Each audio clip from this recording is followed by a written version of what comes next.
Assalamualaikum warahmatullahi wabarakatuh. Selamat pagi semua. Pagi ini kita akan membahas jenis casing yang pertama adalah casing konduktor. Ya, sesuai dengan namanya casing yang pertama. Berarti dia yang pertama dipasang di lubang sumur. Ya, tapi ingat, casing ini tidak dilakukan pengeboran. Cara pemasangan dengan cara ditumbuk dengan menggunakan diesel hammer. Oke, dapat dilihat pada gambar bapak berikut. Jadi sebelum rig ditegakkan atau rig up ya di kepala sumur, sebelumnya kita harus membuat kolam ya dengan ukuran kurang lebih 2 meter kali 2 meter. Ya, fungsinya apa? Fungsinya adalah untuk menampung semua limbah ya, menampung sementara semua limbah yang tumpah ya pada saat proses pengeboran berlangsung atau pada saat lumpur atau minyak tumpah di lantai bor kemudian disiram pakai air, dia akan masuk ke kolam yang ada di bawah meja bor. Oke, ini kolam yang berukuran kurang lebih 2 meter kali 2 meter ya. Nama kolam itulah selar ya. Ingat, selar, double L. Oke, nanti semua limbah-limbah akibat proses pemboran, ya, lumpur dan minyak dan lainnya akan tumpah di sini. Nanti sudah penuh, nanti diisap pakai mobil tangki. Oke, di manakah posisi konduktor casing? Ya, konduktor casing akan diposisikan di tengah-tengah dari kolam ini, ya, atau selar ini.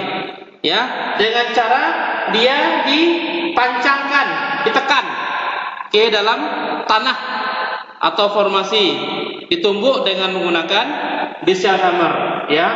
Sedangkan panjang atau rangkaian dari casing ini berkisar antara 10 sampai 300 feet, ya, tergantung kepada konstruksi atau kontur, ya, atau struktur ya tanah yang kita bor ya, karena ini masih merupakan tanah permukaan ya, tanah permukaan, jadi tergantung ke kondisi dari formasi ini atau tanah ini ya.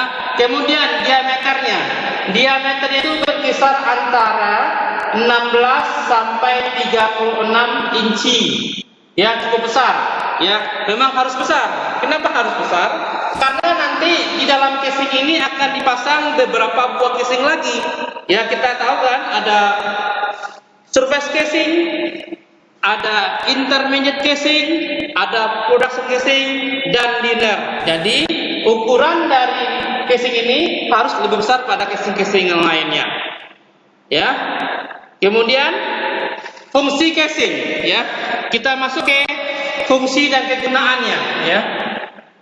Jenis casing ini yang pertama fungsinya yang pasti sebagai titik awal proses pengeboran ya, titik awal proses pengeboran ya, makanya disebut dengan konduktor casing ya. Jadi titik awal proses pengeboran.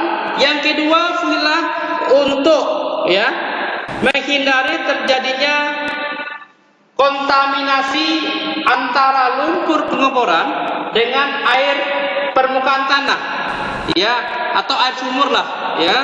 Jadi kalau tidak ada casing ini, seandainya di sebelah ini ada sumur masyarakat ya, sumur masyarakat ini ya, kalau tidak ada casing, konduktor casing ini, nanti lumpur akan meluber atau masuk ke sumur masyarakat, itu akan berbahaya ya, berarti itu pencemaran jadinya.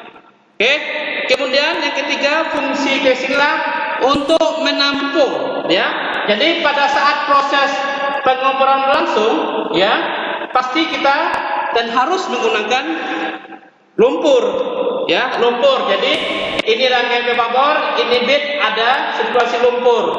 Jadi diharapkan dengan adanya casing ini, lumpur ini akan mengalir ke permukaan sesuai apa yang diharapkan. Ya, jadi tetap terjadi sirkulasi lumpur di dalam casing konduktor. Ya, yang terakhir fungsinya lah untuk atau menghindari terjadinya pembesaran lubang bor. atau was out, ya, was out, ya, pembesaran lubang bor. Kenapa terjadi pembesaran lubang bor kalau tidak ada casing ini? Karena kita ngempuk kan pakai sirkulasi ini, ya, ada aliran lumpur ke permukaan. Nanti lumpur ini akan menguras, ya, formasi di samping, sehingga terjadilah nanti caving atau pembesaran lubang bor. Jadi diharapkan dengannya ada rangkaian casing ini atau casing ini, nanti tidak ada terjadinya pembesaran lubang bor, ya, karena kita ketahui formasi semakin ke atas, semakin di permukaan itu proses tidak kompak atau unconsolidated atau mudah longsor, mudah terkikis, ya, apalagi kita sirkulasi lumpurnya cukup tinggi, kan? Jadi nanti kalau tidak ada casing ini akan terjadi pengikisan di formasi atau di tanah. Oke, untuk hari ini sekian dulu. Bapak Saudari dengan wassalamualaikum warahmatullahi wabarakatuh.